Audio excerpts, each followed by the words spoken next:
ตัวใดไม่ยุ่งเอาไม่ใช่หลอกก็ได้อยู่น้ำกันก็ได้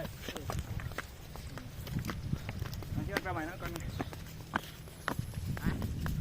ยอน้ำจุ่มหม่ำนี่เบาเว้ย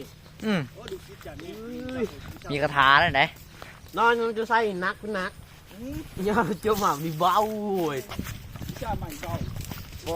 พิซซ่าคาราตัวเบาเนาะเด็กใช่ไหมไม่เบาเด็กในห้างหน้าแต่เด็กไปทอดข้าวไก่ เด็กจะท้องที่ว่ากำลังเอาไม้มาตัวนี้3 เดือนพิซซ่านั่นตีนาที่ตานั่นนี่นี่นะนี่หมอหมอนไม้นี่นะเป็นยังมินติดนะหยิบโอ้ยเอาหมดน่ะจะทานเลยนี่นะดอกเป็นหรอวะร้อย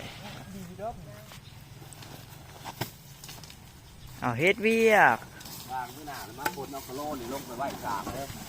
โอเคเขาจะมาล้ม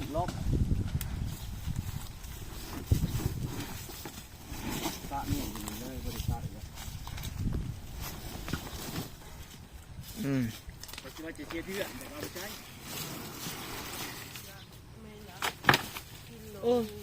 คนใหม่นะมึงคือเห็นนั่งกับเห็นทำงานก่อน